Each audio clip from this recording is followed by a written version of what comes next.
Assalamualaikum warahmatullahi wabarakatuh. Kami mahasiswa semester 3 dari kelas PAI 3D akan menyampaikan materi tentang zakat, wasiat, warisan, dan pengurusan jenazah. Lalu simak videonya. Yang pertama yaitu tentang zakat. Pengertian dari zakat adalah harta yang wajib dikeluarkan oleh umat Islam yang telah memenuhi syarat tertentu. Lalu tujuan zakat adalah untuk menyucikan harta serta membantu sesama manusia yang membutuhkan. Yang ketiga yaitu hukum zakat adalah wajib. Macam-macam zakat, yang pertama ada zakat fitrah dan yang kedua ada zakat mal. Adapun niat dari mengeluarkan zakat mal, nawaitu an ukhrija zakatan mali fardhillahi ta'ala. Dan zakat mal dibagi menjadi 3, yaitu zakat emas, zakat pertanian, dan zakat profesi. Selanjutnya perhitungan tentang zakat. Baik, di sini kita akan memasuki cara penghitungan zakat emas, zakat pertanian tada hujan, sekaligus zakat profesi. Nah, yang pertama kita membahas tentang zakat emas. Nisab emas itu adalah 85 gram, dan kemudian harga emas per gram adalah 1.360.000. Zakat yang harus dikeluarkan adalah 2,5% dari nilai emas itu sendiri. Kemudian kita langsung masuk ke kasusnya, yaitu Bu Ani memiliki emas batangan sebesar 150 gram. Pertanyaan pertama, apakah Bu Ani sudah wajib membayar zakat? Jawabannya adalah ya. Kenapa? Karena jumlah gram 150 gram telah melebihi nisab, yaitu nisab emas yang telah diwajibkan zakat 85 gram. Oleh karena itu, Ibu Ani telah wajib mengeluarkan zakat mal. Kemudian, baik, kita akan masuk ke bagaimana cara penghitungannya. Yang pertama adalah memasukkan zakat yang harus dikeluarkan dalam ketentuan Islam pada zakat emas, yaitu 2,5%. Kemudian kita tulis di sini 2,5% dikali 150 gram. 150 gram ini adalah kadar yang dimiliki oleh Ibu Ani, kemudian dikali 1.360.000. Nah, ini adalah harga per gramnya. Kemudian 2,5% dikali 204.000. 204.000 ini didapati oleh 150 gram dikali dengan 1.360.000. Kemudian kita masuk ke sini 2,5% per 100 dikali dengan 204 juta untuk memudahkan perhitungan. Coret 0 di belakang 1, 2, kemudian begitu pun selanjutnya pada 204 juta tadi 2. Kemudian untuk menghilangkan koma kita harus menghilangkan 1 nol lagi. Jadi 25 dikali 204.000 didapati hasil 5.100.000. Nah, 5.100.000 merupakan zakat mal yang harus dikeluarkan oleh Ibu Ani itu sendiri. Selanjutnya yaitu perhitungan zakat pertanian dengan menggunakan tada hujan. Pak Kim Tahyung memiliki hasil pertanian padi sebanyak 10 ton per tahun. Nisab dari zakat pertanian yaitu menggunakan air hujan yaitu 5% atau setara dengan 653 kg. Berarti Pak Kim Tahyung sudah wajib mengeluarkan zakat pertanian karena sudah melebihi nisab. Pertanyaannya yaitu berapa zakat yang harus dikeluarkan Pak Kim Tahyung? Zakat yang harus dikeluarkan sebesar 5% karena menggunakan tada hujan. 5% dikali 10 ton yaitu sama dengan 10.000 kilogram. 5 per 100 dikali 10.000 kilogram. 5 dikali 100 yaitu 500 kilogram. Jadi zakat pertanian yang harus dikeluarkan oleh Pak Kim Tahyung yaitu 500 kilogram. Selanjutnya kita akan menghitung zakat profesi. Zakat profesi mempunyai nisab sebesar 85 juta rupiah apabila seseorang telah memiliki atau memiliki 85 juta atau lebih, maka hukumnya wajib untuk mengeluarkan zakat. Kemudian ketentuan zakat yang harus dikeluarkan sebesar 2,5% dari nilai keseluruhan harta. Nah, kemudian bagaimana cara menghitung ataupun simulasi dari zakat profesi tersebut? Yang pertama adalah kita harus mengetahui dulu kadar atau gaji bersih dari seseorang tersebut. Pada kasus berikut, Pak Muhammad Al-Fatih berprofesi sebagai seorang dokter dan memiliki gaji bersih sebesar 600 juta. Kemudian kita masuk ke sini 2,5% dikali dengan 600 juta. Langsung saja karena ini kan sudah penghasilan bersihnya.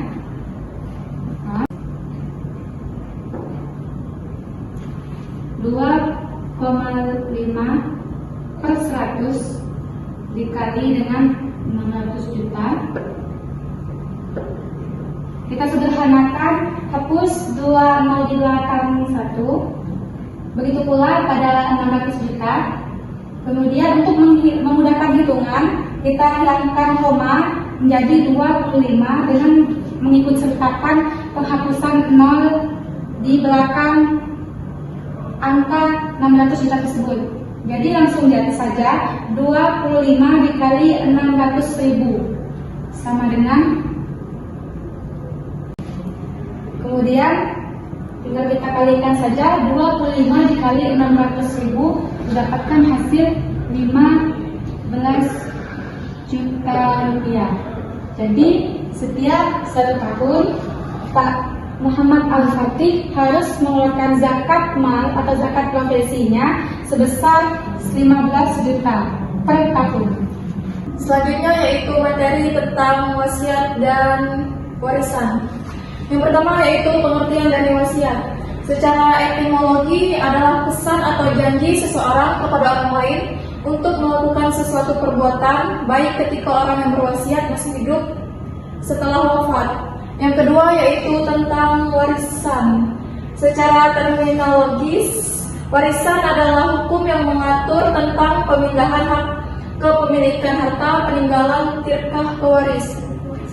Yang ketiga yaitu pengertian dari ahli waris. Ahli waris adalah orang yang pada saat meninggal dunia mempunyai hubungan darah dan hubungan perkawinan dengan pewaris, beragama Islam, meninggalkan ahli waris dan harta peninggalan. Baiklah, kita akan masuk ke simulasi pembagian warisan menurut Al-Quran atau bagiannya yang sudah ditentukan. Kemudian yang pertama, kasus yang pertama adalah seorang suami meninggal dunia dan tanpa meninggalkan wasiat. Harta peninggalannya adalah 800 juta. Kemudian si suami tersebut meninggalkan seorang istri, 2 anak, 1 laki-laki dan 1 perempuan. Nah, bagaimana cara pembagian harta warisannya? Yang pertama, kita harus mengetahui dulu nisbah atau bagian-bagian yang telah ditentukan dalam Al-Quran itu sendiri. Nah, di dalam Al-Quran, istri mendapatkan 1/8 bagian karena almarhum suami meninggalkan anak. Untuk bagian anak-anak, 1 laki-laki dan perempuan adalah 1/3.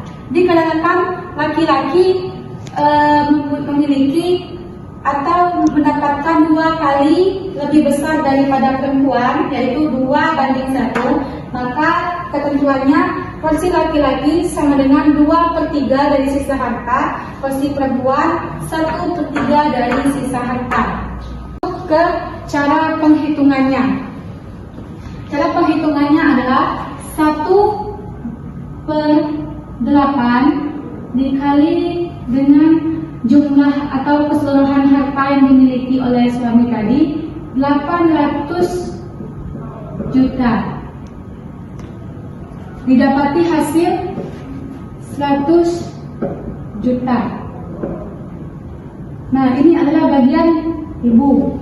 Untuk bagian anak-anak adalah sisa harta dari ibu itu sendiri sebesar 700 juta. Jadi langsung saja kita masukkan dari posisi anak laki-laki, melanjutkan pada bagian anak laki-laki 2/3 dikali 700 juta didapati hasil dengan 466,666,667 rupiah. Kemudian kita masuk ke bagian anak perempuan, yakni 1/3 dikali 700 juta sama dengan 233 juta 333.333 rupiah.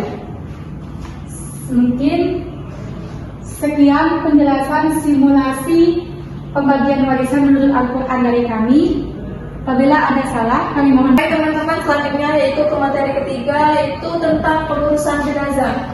Kewajiban yang harus dilakukan terhadap jenazah, yaitu jenazah muslim yang pertama memandikan, yang kedua mengkafani, yang ketiga mensolati, dan yang keempat menguburkan. Mengurus jenazah merupakan kewajiban yang hukumnya fardu kifayah, yaitu apabila salah seorang di antara kita ada yang mengurus jenazah, maka yang lain tidak berdosa. Syarat-syarat orang yang memandikan jenazah, yang pertama yaitu muslim, berakal dan balik, yang kedua berniat untuk memandikan, yang ketiga amanah, bisa dipercaya, dan mengetahui tata cara memandikan jenazah. Selanjutnya yaitu syarat-syarat jenazah yang akan dimandikan. Yang pertama, jenazah itu harus muslim, yang kedua anggota badannya masih utuh atau sebagian, dan yang ketiga keadaan jasadnya masih utuh dan belum rusak. Dan yang terakhir, jenazah itu bukan mati syahid, karena orang yang mati syahid tidak boleh dimandikan. Baiklah, kami akan menjelaskan tata cara bagaimana memandikan jenazah, mengkafani, serta menguburkan jenazah. Pertama-tama kita akan masuk ke tahap pemandian jenazah, yang mana dalam proses ini kita harus menyiapkan sabun, kemudian air bersih, wangi-wangian, handuk, kapur barus, dan daun bidara. Untuk langkah-langkah dalam memandikan jenazah, kemudian kita ratakan ke seluruh tubuh si mayit. Jika air dirasa sudah merata, kemudian kita harus mengusap perutnya agar bagian perut, agar kotoran si mayit keluar dengan dorongan tangan yang kita gerakan di dalam di atas perut si mayit. Nah, kemudian jika dirasa najis tersebut sudah keluar dan sekaligus disiram, jika sudah berhenti keluarnya, maka kita berlanjut ke proses selanjutnya, yaitu membersihkan tubuh si mayit dengan air sekaligus sekaligus disertai dengan sabun. Kemudian kita sabun ketika sudah disiram, kemudian kita sabun ke bagian-bagian badan seperti dada, kemudian bagian tangan. Nah, untuk bagian sebelah kanan ataupun kiri, untuk itu kita angkat badan si mayit sedikit. Nah, sedikit, hati-hati dengan aurat si mayit agar tidak terlihat. Tetap jaga auratnya ketika melakukan proses ini. Kemudian ketika sudah di sebelah kanan, kita beralih ke sebelah kiri. Kita angkat seperti ini. Nah, kita gosok-gosokkan hingga kotoran-kotoran ataupun hal-hal yang kotor yang melekat di badan itu terikut dengan sabun yang digunakan dan akan bersih. Kemudian setelah itu kita siram lagi dengan air yang dimulai dari kepala hingga ujung kaki. Kemudian dilakukan secara terus menerus hingga busa yang kita beri di tubuh si mayat itu perlahan-lahan hanyut. Setelah dirasa tubuh mayat ini sudah bersih dari sabun dan lain sebagainya, kita masuk ke tahap daun bidara. Kita masuk ke air yang kita beri lembaran-lembaran daun bidara. Hal ini dilakukan sesuai dengan petunjuk Rasulullah SAW, bahwa Rasulullah menganjurkan untuk memberikan beberapa lembar daun bidara yang disertai dengan air untuk memandikan si mayit. Setelah air bidara, kemudian kita masuk ke tahap selanjutnya dengan mencampurkan air dengan kapur barus. Kemudian hal ini juga dianjurkan oleh Rasulullah agar tubuh si mayit tidak dikerumuni oleh serangga-serangga nantinya.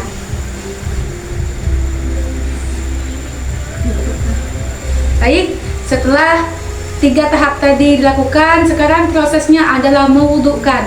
Nah, proses wudhu ini dilakukan dengan orang atau siapapun yang misalnya yang meninggal laki-laki, maka yang mewudukannya juga laki-laki. Apabila yang meninggal juga perempuan, maka yang mewudukannya juga perempuan. Hal ini dilakukan untuk menjaga wudhu agar tidak batal. Jadi kita mulai. Wudhunya dilakukan seperti biasa, mulai dari mencuci muka dengan 3 kali siraman, kemudian tangan 3 kali, kemudian rambut, telinga, dan kaki. Baik, mayit sudah selesai kita mandikan. Sekarang kita angkat ke tempat untuk persiapan untuk mengkafani. Baiklah, kita akan masuk ke proses selanjutnya, yaitu proses pengkafanan jenazah laki-laki. Nah, dalam mengkafani jenazah laki-laki dibutuhkan 3 lembar kain yang sama besar. Kain pertama ditaruh pada kain pertama dibentangkan, kain kedua kita bentangkan setengah dari kain pertama, kain ketiga kita bentangkan setengah dari kain pertama dan melebar ke kiri. Selanjutnya adalah kita tarik kain sebelah kiri menutupi jenazah. Kemudian untuk mengeratkan kita tekan seperti ini. Begitu pula selanjutnya kita tarik untuk menutupi jenazah, kita tekan ke dalam agar jenazahnya tidak longgar atau kainnya tidak longgar. Kemudian yang ketiga kita tutup kembali kain jenazah tersebut. Selanjutnya juga begitu. Dan kita akan masuk ke proses mengikatkan tali ke jenazah. Nah, tali tersebut sebelumnya telah kita siapkan sebelum membentangkan kain. Tali-tali ini mengikat di atas kepala, di bawah dada, lutut, dan bagian kaki. Untuk ikatan kepala diusahakan jangan menggunakan simpul mati karena nantinya akan dibuka untuk atau ketika di liang lahat.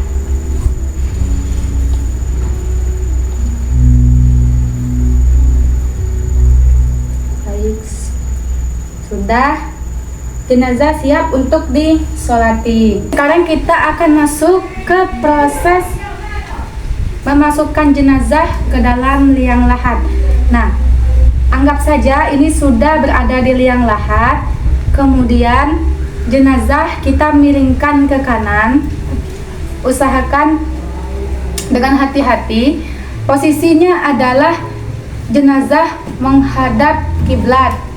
Nah, Kemudian untuk kepala dan bagian tengah serta kaki kita isi gumpalan tanah. Agar apa? Agar jenazah ini nantinya tidak mudah terguling. Nah, di bagian kepala ini kita taruh sebuah bantalan seperti ini, kemudian di bagian tengahnya, kemudian di bagian kakinya. Setelah hal itu telah dilakukan, kemudian kita buka ikatan kepala si mayit. Kemudian setelah dibuka, usahakan untuk membuka wajahnya. Nah, seperti ini.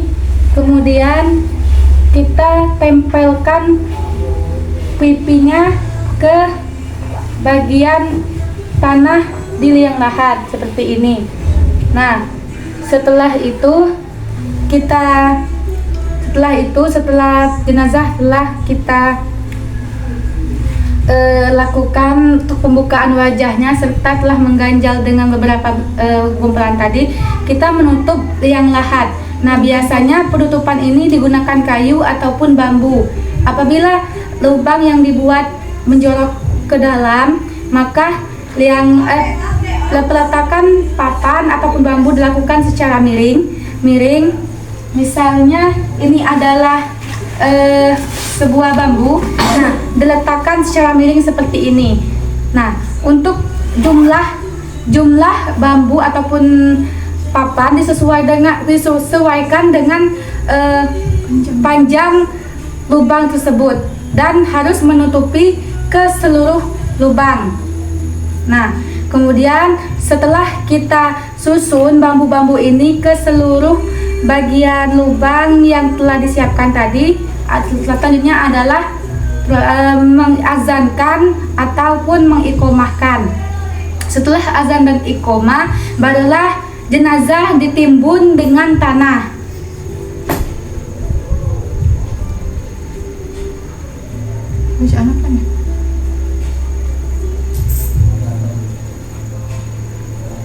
Disunahkan juga bagi setiap orang yang hadir ke pemakaman di proses penguburan jenazah tersebut melemparkan ke kuburan tersebut 3 kali, melemparkan tanah 3 kali. Kemudian membaca minha khalaqnakum, yang artinya dari tanah itu Allah menciptakan, dari tanah itu Allah menciptakan kalian. Kemudian lemparan kedua sambil membaca wa fiha nu'idukum, ke dalam tanah Allah mengembalikan kalian. Bagian lemparan ketiga wa minha nukhrijukum taratan ukhra, Allah mengeluarkan kalian dari tanah pada saat yang lain. Pada saat hal ini dilakukan pada setiap lemparan tanah. Kemudian disunahkan untuk meninggikan urungan sedikit, kira-kira sejengkal, dan ditandai dengan batu nisan. Nah, setelah proses penguburan atau penimbunan ke dalam liang lahat, kemudian dianjurkan untuk membuat tanah tersebut lebih tinggi sejengkal. Agar apa? Agar bisa memberikan simbol ataupun tanda bahwa itu adalah kuburan. Kemudian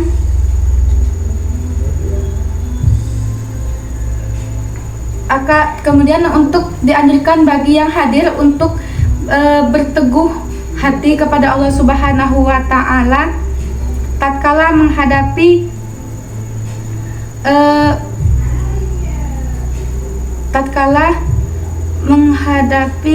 pemakaman, ataupun dianjurkan untuk mendoakan si mayit.